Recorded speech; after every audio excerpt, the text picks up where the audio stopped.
De los atributos de Dios. El tema que nos toca ahora es la independencia de Dios.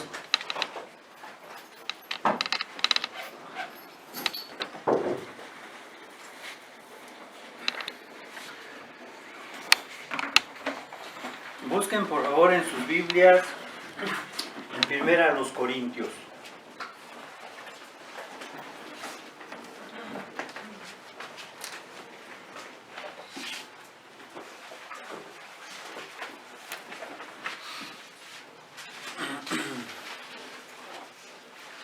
Primera a los Corintios, su capítulo 4, versículo 7 es el texto que vamos a usar como base para este estudio que vamos a dar del atributo de nuestro Dios, que es la independencia.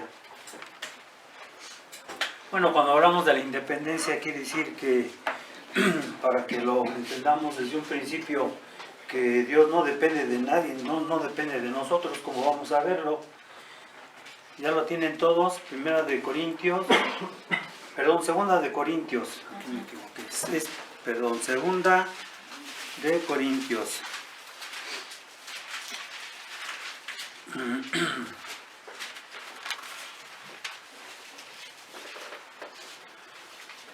Capítulo 4, versículo 7. Como hay dos textos que vamos a usar, está en primera y en segunda, pero aquí está el texto en el cual vamos a basar nuestro estudio de hoy. Ya lo tienen todos, dice: pero tenemos este tesoro en vasos de barro, para que la excelencia del poder sea de Dios y no de nosotros. Vamos a inclinar nuestras cabezas y vamos a orar, vamos a pedir la ayuda a Dios para que nos ayude a entender su carácter, su naturaleza, sus atributos. Padre, te damos las gracias una vez más, Señor, por la oportunidad que nos concedes, el privilegio tan grande de estar aquí, Señor, para escuchar tu palabra. Ayúdanos a estar agradecidos con este día, porque es el día que tú escogiste. Y Señor, si no hubiera sido por este día, pues no estuviéramos aquí, pero es gracias a tu soberanía, a tu providencia, a tus decretos, que tú todo lo has dicho en tu palabra. Gracias. Ahora te pedimos tu ayuda para poder entender más, un poco más, Señor, de tu carácter, de tu naturaleza, de tus atributos, Señor, y podamos adorarte, podamos servirte, podamos hacer lo que nos has mandado, Señor, conociéndote cada día más. ¿Qué tipo de Dios eres tú, Señor, y quiénes somos nosotros? Nosotros, a la verdad, nomás somos, como vamos a verlo, vasijas de barro. Gracias, Señor. Te pedimos esto en el nombre de Cristo Jesús. Amén.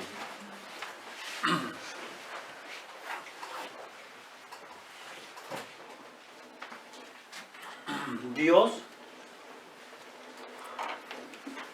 el único Dios verdadero, Él es el único ser independiente, ¿sí?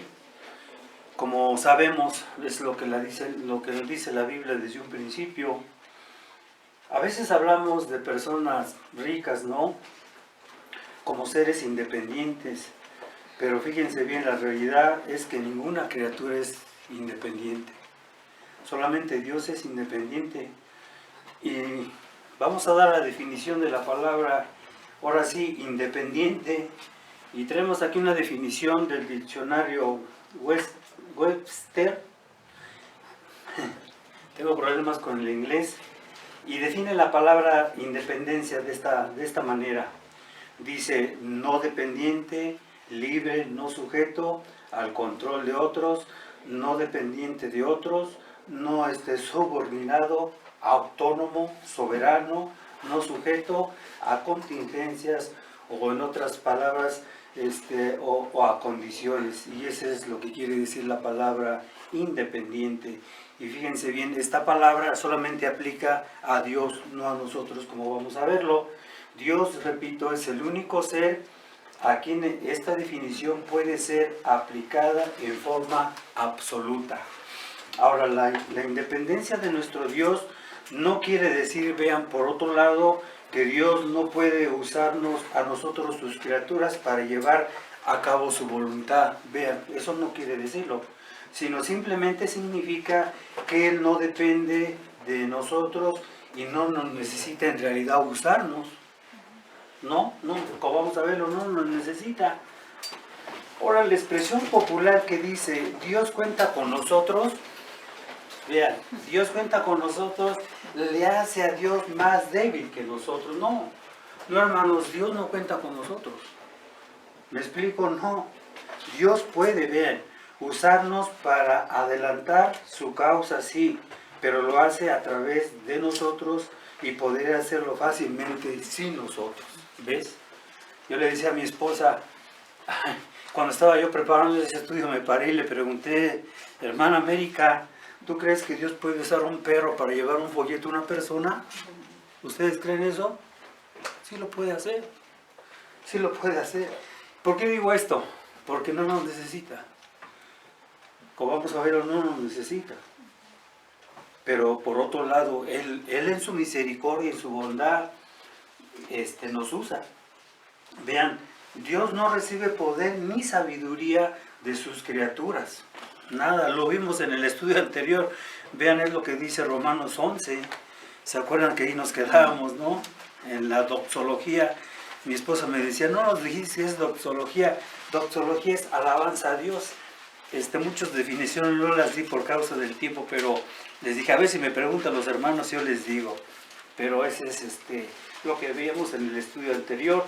Y es exactamente que otra vez la doxología, pero vean, repito, Dios no recibe poder ni sabiduría de nosotros, y lo dice Romanos 11, veíamos este pasaje anteriormente que dice Romanos 11, 34 y 35, dice, ¿o quién le dio el primero para que le fuese recompensado? Ya se acuerdan, ¿no? Del pasaje, ¿verdad?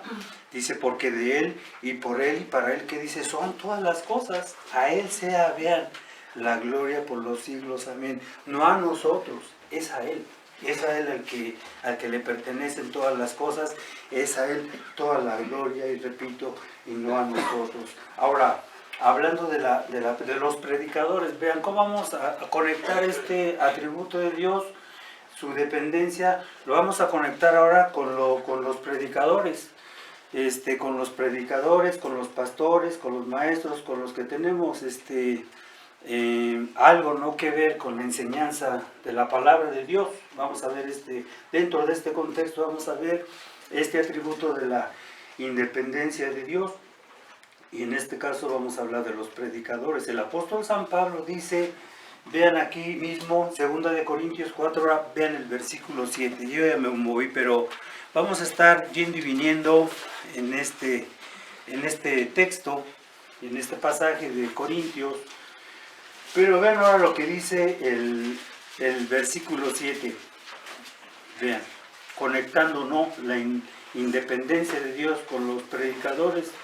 Y dice Pablo aquí, dice, en el versículo 7, dice, pero tenemos este tesoro en vasos de barro para que la excelencia del poder sea de Dios, y dice, y no de nosotros. ¿Ven?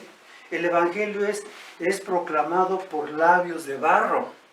Vean, nosotros como vamos a verlo, pero el poder de la conversión no está en nosotros los que enseñamos, en los pastores, en los predicadores que hablamos.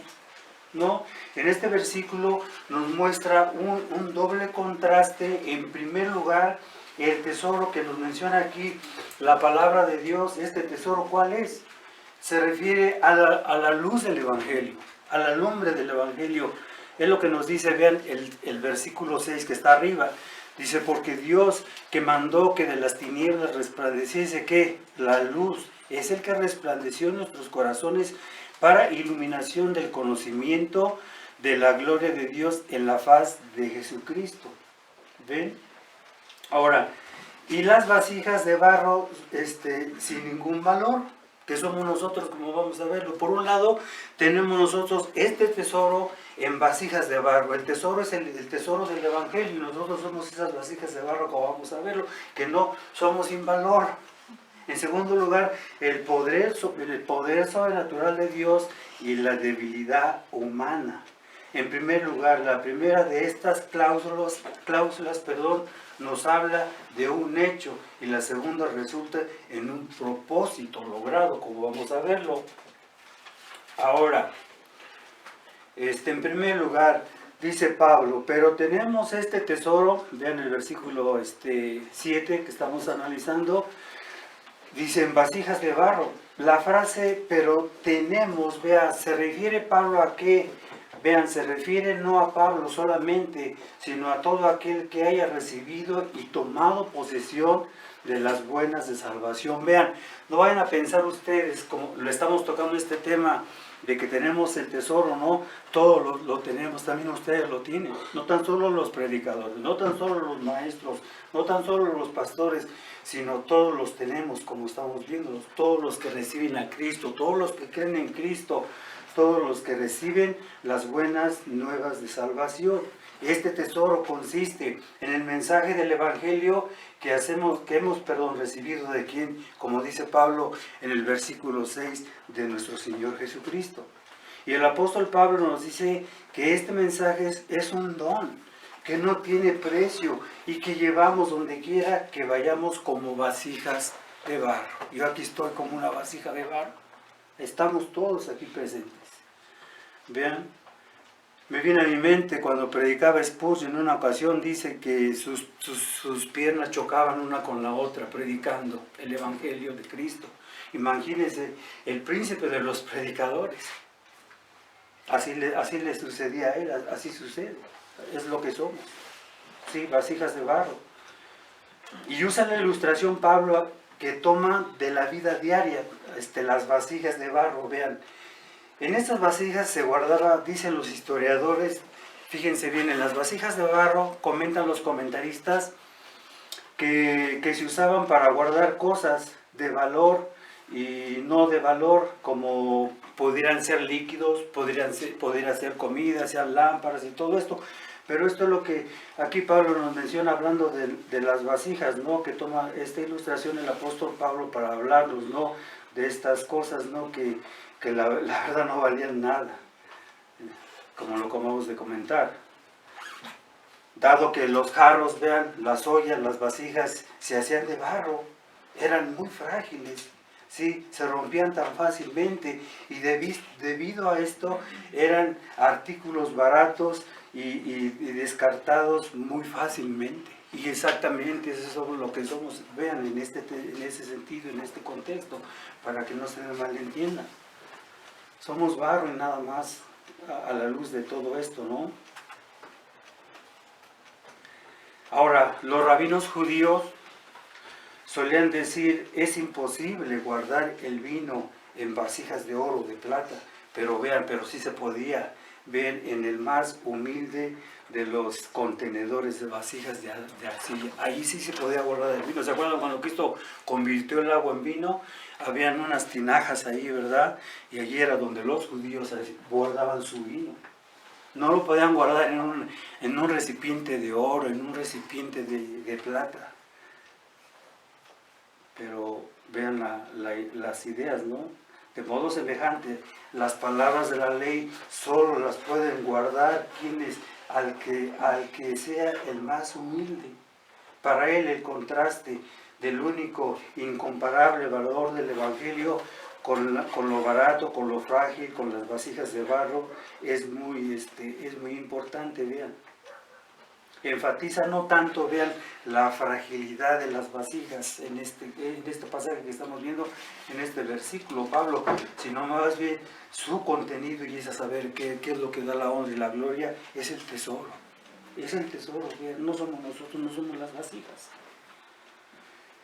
Asaltando, fíjense bien, asaltando y maltratado, en el caso de Pablo, vean, ustedes saben ahora cómo Pablo fue maltratado, cómo fue asaltado, cómo fue, ¿cómo podemos decirlo? Cómo sufrió Pablo, ¿no? Por predicar el Evangelio. Ustedes saben la historia de él, ¿no?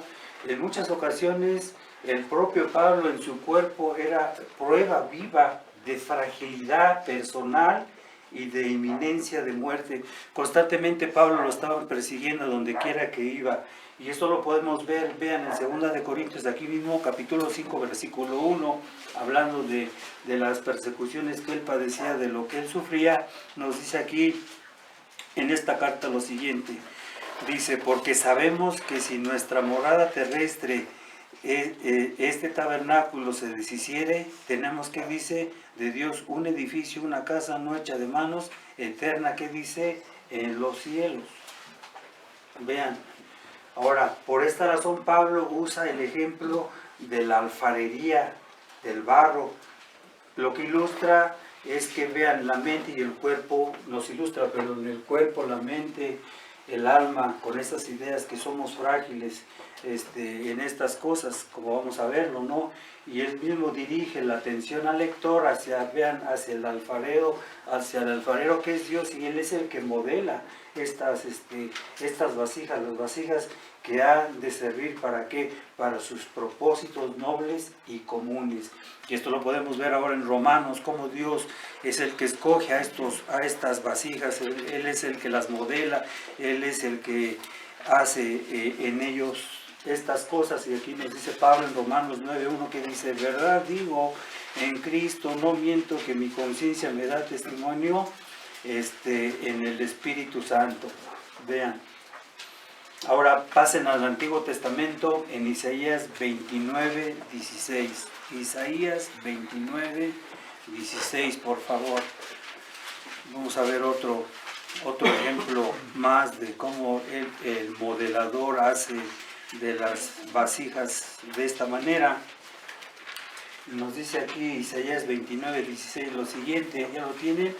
Dice, vuestra perversidad, vean, ciertamente será reputada como que el barro de alfarero, ¿acaso la obra dirá de su hacedor, no me hizo? Dirá la vasija de aquel que la ha formado, no entiendo. Vean cómo Dios hace y forma estas vasijas que somos nosotros. Pasen más adelante a Jeremías, su capítulo 18, en Jeremías 18:6. Jeremías 18:6. Ya lo tienen, dice aquí ahora el profeta Jeremías, dice, ¿no podré yo hacer de vosotros como este alfarero, oh casa de Israel? Dice Jehová, he aquí que como el barro en la mano del alfarero, así sois que vosotros en mi mano, oh casa de Israel. Así es esto, así era desde un principio. El Israel de Dios está en las manos de Dios, Él es el que modela estas vasijas, y Jesús describe a Pablo como que, dice en Hechos 9:15, recipiente escogido, vean, para mí, para llevar mi nombre en presencia, que dice, de los gentiles.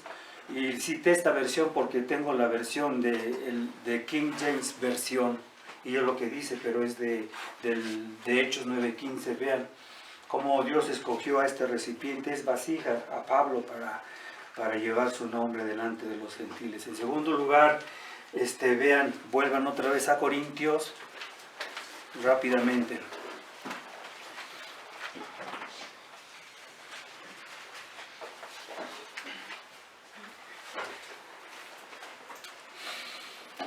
Y nos dice aquí la Escritura lo siguiente, dice, sí, 2 de Corintios. Vean, dice, para que el poder extraordinario sea de Dios, y dice, y no de nosotros. Es lo que nos dice aquí este pasaje, este versículo. Vean, todo esto lo hace Dios. ¿Para qué usa la vasija? Y nos está diciendo aquí Pablo, dice, para que el poder extraordinario sea de Dios y no de nosotros. Vean, nosotros mantenemos el Evangelio, vean, por así decirlo, ¿no? En vasijas de barro, para mostrar que el inmenso poder de Dios, de manera que todo el mundo pueda ver que no nosotros, sino Dios es la fuente de este poder. Vean, Dios es Dios, vean. es la fuente de este poder, no nosotros. Y el texto original dice, la calidad del extraordinario poder del texto griego quizás refleja la sintaxis del griego sin, con y taxis, orden, hebrea, que simplemente dice el extraordinario, dice Génesis 1:3. ¿En qué consiste este poder? Vean, lo acabamos de ver en Corintios, pero esa cita de Corintios está sacada de este texto de Génesis 1:3. Vean en Génesis 1:3. ¿En qué consiste este poder? Vean, aquí lo va a decir la Escritura. Consiste en esto, vean, consiste en que Dios creó la luz. Vean, es este poder, ¿no? Super, dice, extraordinario poder, es este.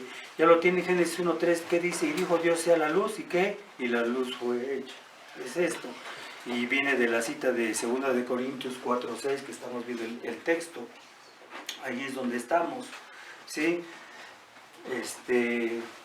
Vean, ¿en qué consiste este poder? En esto. Y vean, otro ejemplo que podemos dar, ¿en qué consiste este poder que estamos viendo aquí? Que dice Pablo, para que el poder, vean, extraordinario sea de Dios, dice Pablo, y no de nosotros.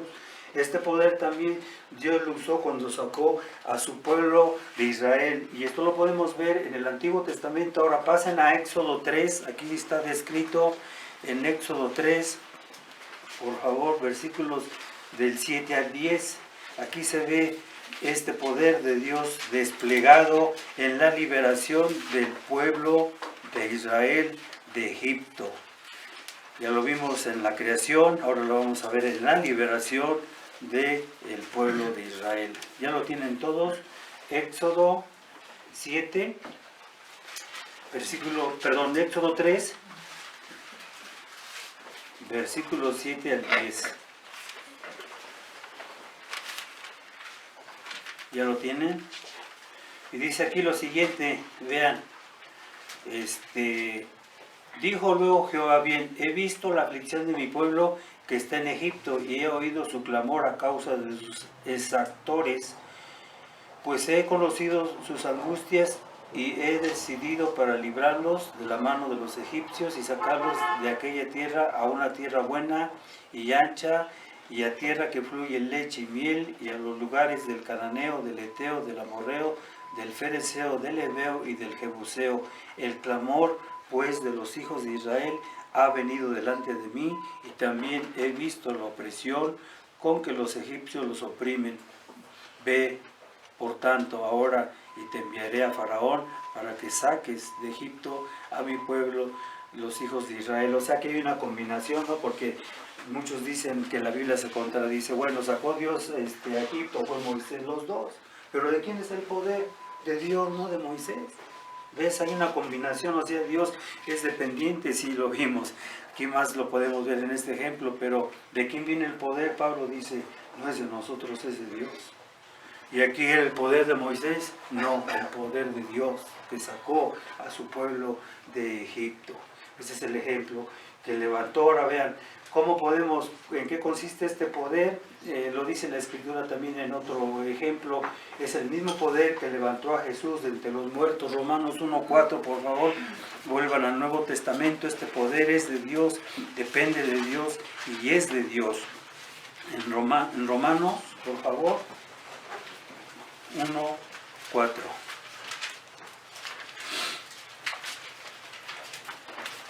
¿Qué nos dice aquí? Que fue declarado Hijo de Dios que con poder según el Espíritu de Santidad por la resurrección de entre los muertos. Es lo que nos dice aquí. Entonces, ¿cuál fue el poder que resucitó a Cristo? Este mismo poder, el que llevó a Pablo para ser misionero también a los gentiles. Esto lo podemos ver, vean ahora en Hechos 26. Vean en qué consiste este poder, más de esto. Esto es otro ejemplo de lo que la Escritura nos enseña al respecto, de que el poder es de Dios y no es de nosotros. Dice Hechos 26, versículos 16 al 18, dice, ¿ya lo tienen? Hechos 26, 16 al 18. Dice, pero levántate y ponte sobre tus pies, porque para esto, ¿qué dice? He aparecido a ti, para ponerte por mi ministro y testigo de las cosas que has visto y de que aquellas en que me aparecí a ti, librándote, sí, de tu pueblo y de los gentiles a quienes ahora te envío. ¿Para qué? Para que abra sus ojos, para que se conviertan de las tinieblas a la luz y de la potestad de Satanás a Dios, para que reciban por la fe que es en mí perdón de pecados y herencia entre los santificados. Vean, para esto aquí se manifiesta una vez más el poder de Dios en la obra de Pablo, en la obra que estaba usando para Pablo, para la salvación de los gentiles. El poder de Dios se revela bien en los seres humanos que a los ojos del mundo no tiene ninguna lógica. Vean, no tiene ninguna lógica.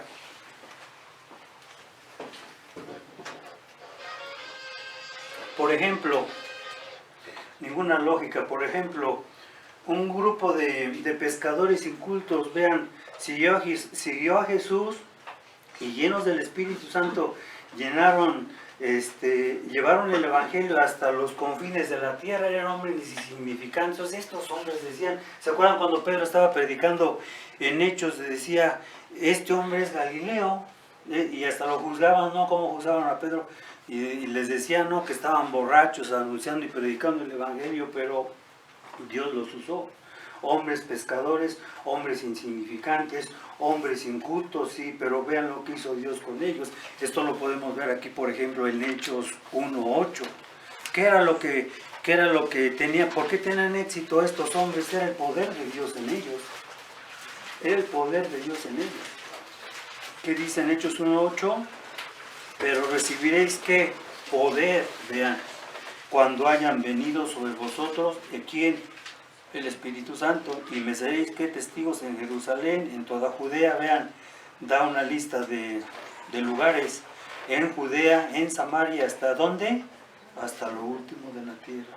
Pero vean, la gente veía a esos hombres, estas vasijas, y es lo que son, desde un principio lo estamos diciendo, ¿no? Jasón, otro ejemplo, algunos compañeros cristianos son arrastrados, vean, ante los funcionarios de aquella ciudad, y es Tesalónica, acusados acusados ellos, estos hermanos, de causar trastornos en el mundo entero. Ya están estos hombres aquí, están ocasionando los problemas. Pero vean, Hechos 17, por favor, Hechos 17, versículo 6. Más de lo mismo que nos dice aquí la Escritura. Vean, el alboroto que se levantó en Tesalónica. ¿Qué dice aquí la Escritura? Dice, pero no hallámoslos, trajeron a Jasón y algunos hermanos ante las autoridades de la ciudad, gritando, estos que trastornan, vean, el mundo entero también han venido acá. Vean cómo los veían las personas, ¿no? Pero estos hermanos estaban trabajando en la obra de Dios. Estaban trabajando en la obra de Dios. Ahora vamos al ejemplo otra vez de Pablo. A Pablo, ¿cómo se le tachó de poco convincente? Vean, Pablo, lo veían, ustedes saben la historia de Pablo, los que han estudiado su biografía, ustedes saben quién era el apóstol Pablo. Era una persona que dices, ¿este es el apóstol Pablo? Sí, este es el apóstol Pablo. Pero vean ahora, hablando de Pablo, vean, ¿cómo se le tachaba? Gracias. Vean, ¿cómo se le tachaba? De poco convincente. ¿Sí? En su discurso que carece del don de la oratoria. Dice, este hombre, vean, es lo que se le acusaba, ¿no? Pero vean, así vean a Pablo, pero vean el punto, ¿no? Pero pese a estas calificaciones, proclamaba el Evangelio. Vean, este hombre, así como lo veías, así como andaba, así como era, él proclamaba el Evangelio, fundaba congregaciones, fortalecía a los creyentes, y escribió sus cartas, y había traído el mensaje de la salvación a multitudes de personas alrededor del mundo. Vean esta vasija. Vean, Cuando comenta su debilidad Pablo física y el poder de Cristo, Pablo dice que cuando es débil el poder divino de Cristo reposa sobre de él. 2 Corintios 12, 7, 9. ¿Ves? La autoridad del Evangelio no es humana, hermanos. Es de origen, y su origen es, la fuente está en Dios, no en nosotros. Lo que dice Romanos 11:36, porque de Él y por Él y para Él son todas las cosas. A Él sea la gloria por los siglos y de los siglos. Amén. El Evangelio, vean, es proclamado por labios de barro. Pero vean, el poder de la conversión no está en el hombre que habla, sino más bien en este poder. ¿Sí? ¿En cuál poder? Ahora vamos a 1 Corintios. Ahora sí, estábamos en 2 Corintios, ahora sí. Al principio me equivoqué, pero es como traía en mi mente las dos citas, pero ahora vean esta. Vean, vamos a ver más algo de este poder, ¿no? Vean, ¿qué es lo que hace que las personas sean creyentes? Y ahora aquí en 1 Corintios, su capítulo 2, versículo 4 y 5, vamos a ver, ¿ya lo tienen? Vean cómo habla ahora esta vasija, ¿no? El apóstol Pablo. No me malentiendan, no le estoy ofendiendo, yo soy igual, si no es que peor. Vean, dice 1 Corintios 2, 4, versículo 4 y versículo 5, dice: ni mi palabra, vean, ni mi predicación fue con palabras persuasivas de humana sabiduría, sino con demostración del Espíritu y de poder. El 5, ¿para qué? Para que vuestra fe, vean, no esté fundada en sabiduría de hombres, sino en el quién, en el poder de Dios. Es lo que está diciendo ahora aquí Pablo. Y ahora, vamos a ver en primer lugar ahora de este pasaje, hay dos declaraciones en estos versículos. Y la primera declaración que vamos a decir al respecto es negativa.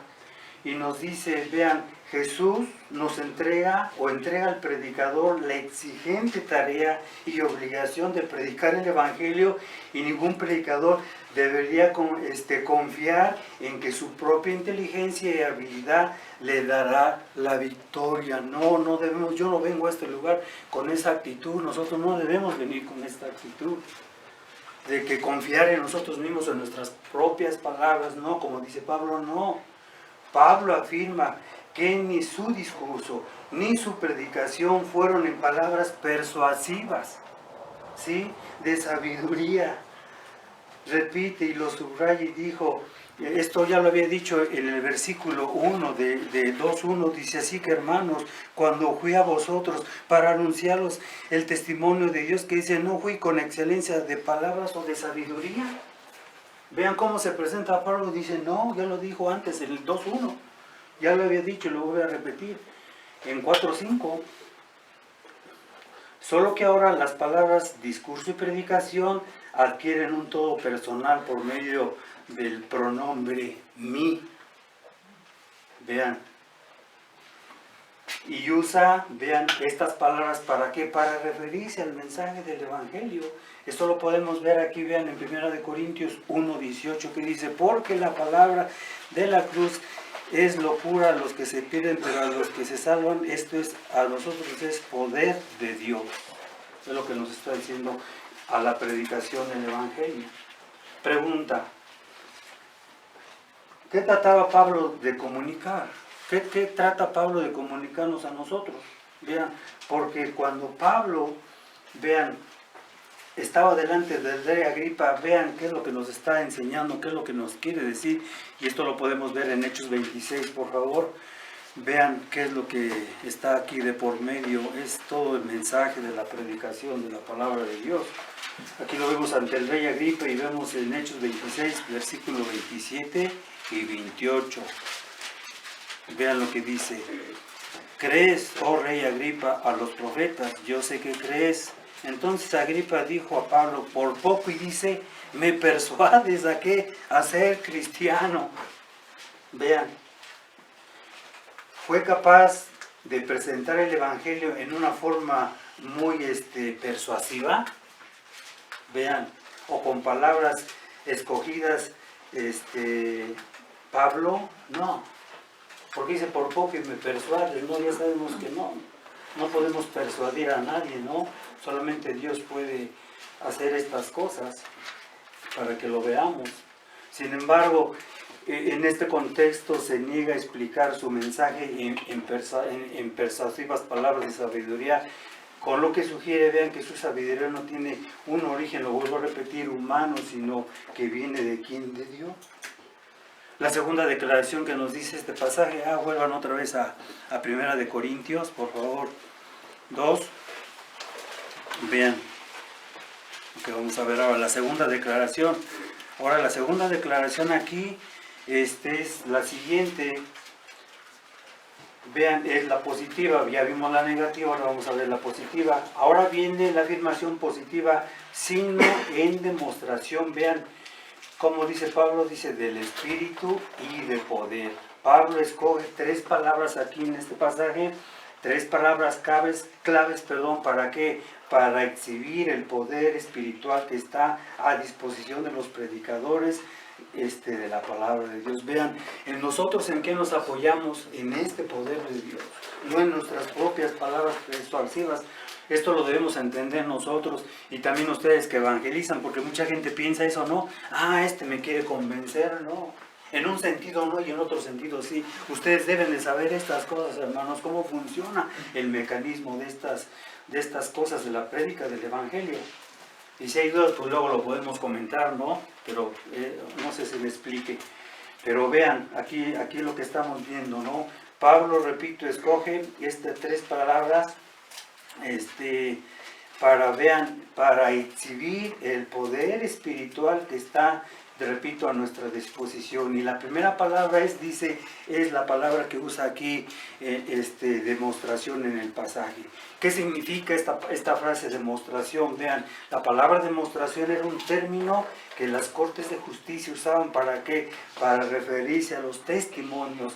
La palabra comunica la idea de que nadie es capaz de refutar las pruebas presentadas. Eso es lo que quiere decir. Y Pablo se presentaba predicando el Evangelio, dice, ya les mostré el Evangelio. Les estoy diciendo que es de esta manera. Esa es la primera palabra que usa Pablo. La segunda palabra que usa es espíritu.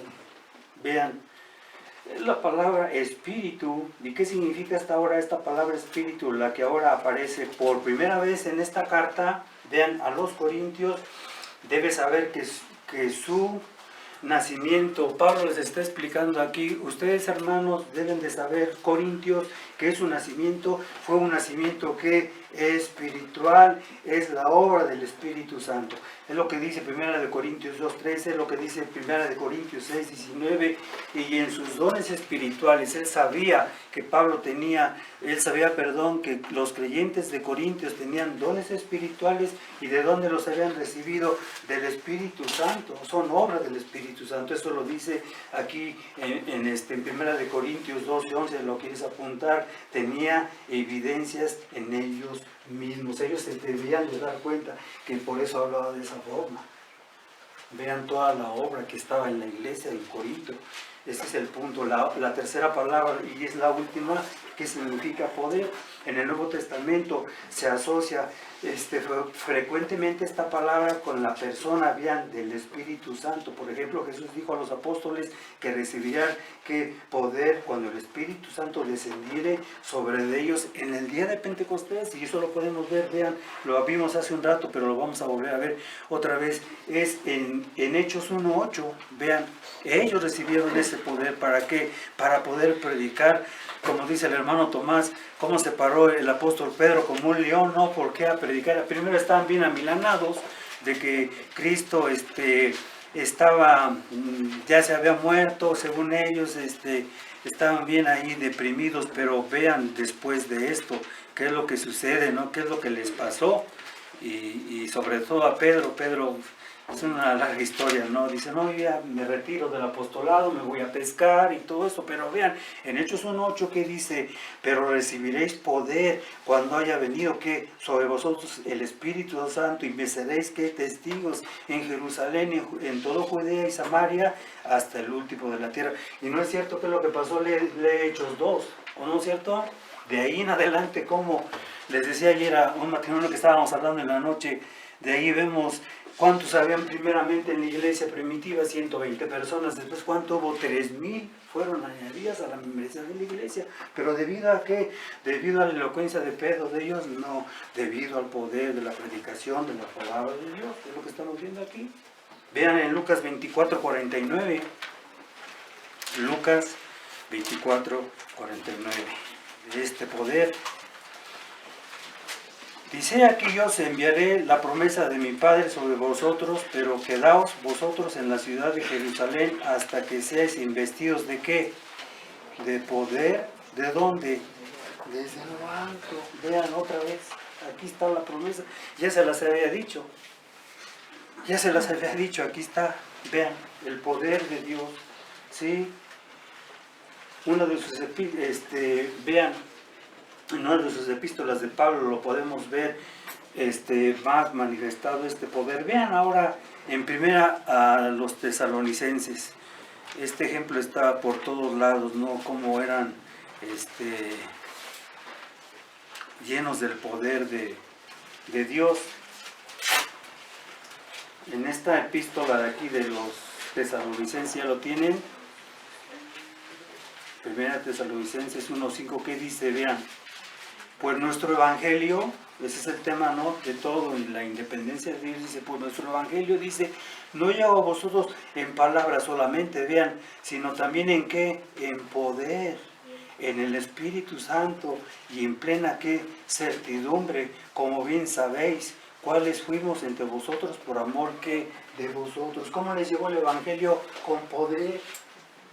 Vean, con este poder.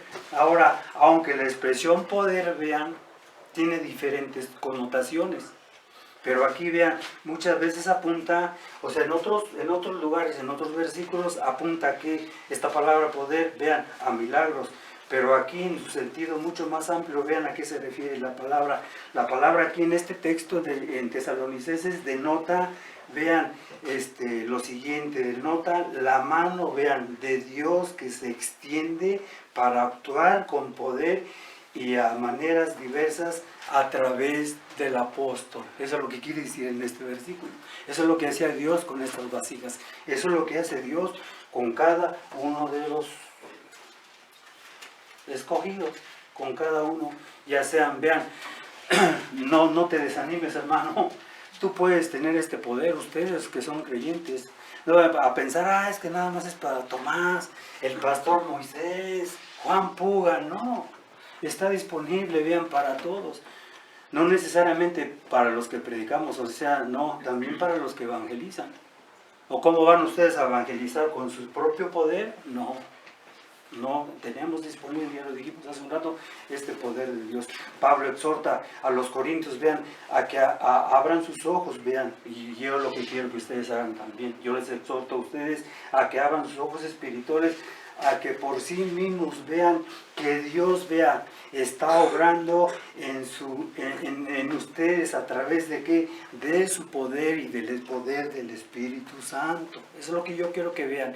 Eso es lo que Pablo quería que también ellos vieran allí en la iglesia, los corintios. Ellos gozaban, vean, de pruebas visibles, irrefutables, mediante cómo se dieron cuenta que Pablo era un apóstol, cómo se dieron cuenta que era el evangelio verdadero, cómo se daban cuenta de estas cosas, por medio de la presencia del Espíritu Santo. Esa es la evidencia. Esa era la evidencia de Pablo ante los hermanos en Corinto. Vuelvan otra vez a 1 Corintios 2:5. 1 Corintios 2:5. Ya vamos a terminar. El tiempo se nos está acabando. 1 Corintios 2:5. Que dice, para concluir, para que vuestra fe, vean, no esté fundada en la sabiduría de los hombres. Vean todo esto, ¿para qué era también? Para esto, sino en quién, otra vez, en el poder de Dios. Vean lo que dice Pablo en este versículo. Para que vuestra fe no esté fundada en sabiduría de hombres, sino en el poder de Dios. En este último versículo, vean, presente de esta sección, Pablo expresa cuál es su objetivo al rechazar las palabras persuasivas que vimos anteriormente y la sabiduría sobresaliente de los hombres. Cuando predicó el Evangelio, vean, Pablo a los Corintios, su predicación produjo en ellos que fe en Dios. Vean, este es un punto muy importante cuando Pablo predicó, cuando estamos predicando. Por eso habla de la fe en este versículo. Pablo les informa que esta fe no se originó ni se fundamenta en sabiduría humana. Eso quiero que lo veamos nosotros, y Pablo quería que lo vieran también los corintios. Si la fe tuviera origen humano, fracasaría, como ha fracasado muchas veces. Pero en este caso la verdadera fe no es humana, vean, es de Dios, es del poder de Dios. Cuando es humana, vean, fracasa, ¿sí? Desaparece por completo. Pero la fe descansa más bien sobre ¿qué? La fe verdadera, ¿en dónde descansa? En el poder de Dios, hermanos. Ese es el punto de esto. El cual protege, vean, Dios protege al creyente y lo fortalece. ¿Para qué? Para que pueda perseverar. Vean, no tan solo nos salva por medio de la fe, sino nos ayuda a perseverar. Esto lo pueden comparar con 1 de Pedro 1:5. Vean lo que nos dice ahora el apóstol Pedro. 1 de Pedro 1:5.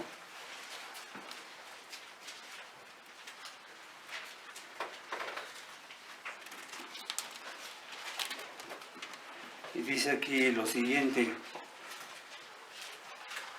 que sois guardados, vean, ¿cómo? ¿Por nosotros mismos? No. Vean, que sois guardados por el poder de Dios. ¿Mediante qué? Mediante la fe. ¿Para qué? Para alcanzar la salvación que está preparada para ser manifestada en el tiempo último, en el tiempo postrero. Dios produce, hermanos, la fe en los corazones de los corintios mediante que la predicación del Evangelio de Cristo. No solo se les ha concedido el don de la fe, sino que se ha provocado que su conversión.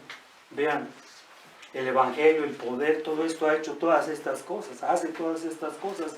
Dios manda a Pablo a que fortalezca bien, vean, esa fe, instruyéndoles en las verdades de la palabra de Dios. En suma, los corintios debieron saber que la fe no descansa en sabiduría humana, sino que, vean, esto también ustedes lo deben de saber. ¿En dónde descansa nuestra fe? En el poder de Dios. Eso es exactamente eso. La última frase, vuelvan otra vez a Corintios, por favor, pues aquí estamos, ¿verdad? En Corintios, donde dice, ¿a qué se refiere la frase, la sabiduría de los hombres? Y vean, no tenemos que Pablo usa el personal hombres, vamos a anotar aquí, usa el personal en plural hombres, no dice hombres, dice hombres. ¿Para qué? ¿Por qué nos habla de esta manera? Sabiduría de los hombres, para ilustrar que en Corintio hay mucha gente dedicada a entregar su propia agudeza y su propia sabiduría. Eso es lo que pasaba en ese entonces. Sí, en aquel entonces pasaba eso y Pablo nos habla de esta manera, nos dice de esta forma, ¿no? Sí, el discernimiento humano es, vean, ¿qué es el discernimiento humano? El discernimiento humano es temporal, es defectuoso, está sujeto a cambio, pero la sabiduría de Dios, contrastándola con la sabiduría de los hombres, la sabiduría de Dios que es eterna, es permanente y es inmutable. Por eso Él dice, no descansen. No se fijen en la sabiduría de los hombres. ¿Por qué? Porque nuestra sabiduría humana falla. Falla nuestra sabiduría humana. Él lo sabía y nosotros lo debemos de saber. Y para terminar, cuando un creyente pide en fe, vean, que Dios le dé sabiduría, ¿qué pasa? Es lo que dice Santiago. Vean en Santiago, por favor. Santiago 1:5. Santiago 1:5, por favor. ¿Qué nos dice aquí este versículo? Cuando nosotros pedimos fe a Dios, ¿qué es lo que sucede? ¿Qué es lo que pasa? Dice lo siguiente, Y si alguno de vosotros tiene falta de sabiduría, ¿qué dice? Pídala a Dios, el cual da a todos que abundantemente sin reproche y que y nos será dada. Cuando pedimos nosotros a Dios, Señor, dame sabiduría para esta cosa o para aquella cosa, o sea, podemos pedir sabiduría para muchas cosas, ¿no? Que nos hace falta en realidad. ¿Qué pasa? ¿Qué les ha sucedido? ¿Qué nos pasa? ¿Qué les pasaba a los corintios? Experimentaban bien, vean la obra del poder de Dios y se regocijaban en la salvación que Dios les había dado. ¿No es cierto? Cuando estamos necesitados de esta sabiduría, ¿qué hacemos? No vamos a los hombres. No vamos a Dios y se la pedimos, como aquí dice Santiago, y pasa algo, hermanos, nos pasa algo que experimentamos, vean, el poder de Dios. ¿No lo han experimentado ustedes? ¿No han ido, Señor, dame sabiduría porque me hace falta, no? Vean, y eso es lo que sucede cuando vamos y pedimos esta sabiduría de Dios, experimentamos, vean, esta obra, este poder, y nos regocijamos, vuelvo a decirlo, en la salvación, en muchas cosas. No tan solo en la salvación, pudiéramos dar una lista de grandes cosas, pero yo creo que cada uno de nosotros, todos necesitamos como creyentes esta sabiduría, ¿no? De Dios, ¿para qué? Para poder vivir la vida cristiana. No tan solo nada más por lo que acabo de comentar, sino para muchas otras cosas más. Y el tiempo se me acabó, pero podemos ver aquí, ¿no?, cómo Dios no depende de nosotros. Y está bien, está muy bien. En una ocasión, no me acuerdo, comentaba el pastor Moisés hablando del hermano Spurgeon. Me acuerdo, pero no sé si viene en un sermón o dónde lo vio él, no lo he visto en ningún libro ni nada, lo oí por medio de él, que lo invitaron a predicar al hermano Carlos a un lugar y a una iglesia, y estaba, claro, obviamente esa iglesia tenía ahí el pastor y otros, y se acercan a Spurgeon y le dice, ¿usted es el que va a predicar? Dice, sí. Lo vieron tan insignificante que dijeron, hasta le tuvieron que comprar un traje, creo, ¿sabes? Algo sí pasó. Pero vean, ¿qué quiero decir con esto? O sea, los hombres ven a los hombres así insignificantes, pero cuando predicó yo dije, cuando oyeron a este hombre, era jovencito, recién convertido, el hermano Carlos Spurgeon, y ve y lo invitan a predicar, y va y dice, ¿tú vas a predicar? Dice, sí, yo voy a predicar. Le dije después a mi esposa, qué sorpresa se llevaron cuando lo escucharon, un bombazo que les dio. Y así es, pero ¿por qué lo hizo? ¿Cómo lo hizo? Lo hizo con el poder de Dios. Así es que es el poder de Dios, no es el poder de Carlos, no es el poder del hermano Antonio, no es el poder de nosotros, es el poder de Dios, obrando de esta forma, de esta manera. Y por otro lado vemos la dependencia de Dios, o sea, Dios no lo necesita, hermanos, pero Él en su gracia, ¿no? Él en su misericordia usa estas vasijas para llevar este tesoro a los demás, a los que no conocen el Evangelio. Aquí hay personas que todavía no se han arrepentido, aquí hay personas en medio de nosotros que no conocen este Evangelio. Lo que les queremos decir ahora, que esto te puede servir a ti, que Dios nos está usando a nosotros y no estamos aquí para anunciarle las buenas nuevas, que ustedes se arrepientan, que ustedes crean en Cristo y que ustedes pueden ser salvos. Tú no has podido cambiar por ti mismo. ¿Por qué? Porque tú no tienes este poder. ¿Cuántas veces lo hemos visto, no? Personas que dicen ser cristianas, pero viven una vida impune, viven una vida que no tiene que ver nada con la cristiandad. O hablamos de los que son idólatras. Y ahora me tengo que cuidar con todo lo que tengo que decir. Pero vean, es que ese es el caso, ¿no? Estamos rodeados de inconversos, de personas o que dicen ser cristianas pero que no lo son. Pero ¿qué es lo que está fallando ahí con ellos? Lo que vemos en realidad, o pseudo cristianos, es increíble cómo está todo esto, ¿no? Tanta confusión hay en nuestro mundo, en las iglesias de hoy, en las iglesias evangélicas, pero vean, debido a que no entienden lo que es la salvación, debido a que no les han dado el verdadero evangelio a esas personas, ¿no? Pero ven el punto, hablando de los que están aquí, de que tú has querido cambiar, pero no has podido. No, tú no has podido, pero ¿por qué no has podido? Porque estás confiando en ti mismo. porque estás confiando en algo de tu persona, no sé en qué estés confiando, porque si tú ya hubieras confiado en Cristo, Él ya te hubiera perdonado, ¿ves? Y ya no, y yo les decía anoche a estos amigos, a Jonathan y a Nancy, digo, mientras que Dios no nos cambie, no nos perdone, no vamos a hacer nada, no podemos obedecer a Dios, no, nada, no, estamos muertos en nuestros pecados y delitos.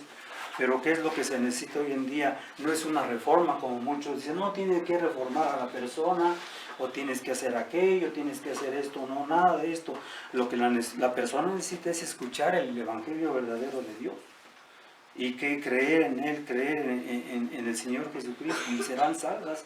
Y muchos no lo creen. Estaba dando un tema de la epistemología del hermano Tomás anoche, y me sorprendí cómo es increíble que Dios habla verazmente a los hombres, y los hombres no quieren entender, no quieren creer, prefieren creer en otras cosas menos en Dios. ¿Ves? Entonces este tema espero que también te sirva a ti.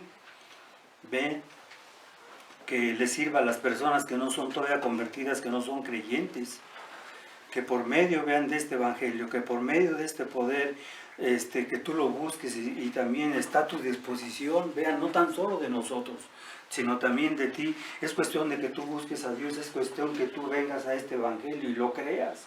Y si tú lo crees y crees en Cristo, Él te perdona, y no tan solo te perdona, Él te cambia, te santifica, y te va a usar como una vasija de nosotros para la honra y la gloria de Él. Vamos a orar, hermano, ¿nos sigues en oración? Por favor. Bendito Señor, ayúdanos a confiar en este poder para nuestra salvación, Señor, y a dejar todos los ídolos, todas las cosas que están estorbando en nuestra comunión contigo, Señor. Perdónanos por nuestros pecados, por nuestra forma de vivir, Padre, y por a veces perder de vista estas circunstancias. Solamente podemos confiar en ti para todo lo que, las bendiciones que tú nos das. Te lo pedimos todo esto en el nombre de Cristo Jesús. Amén. ¿Vamos a cantar otro himno o qué piensan?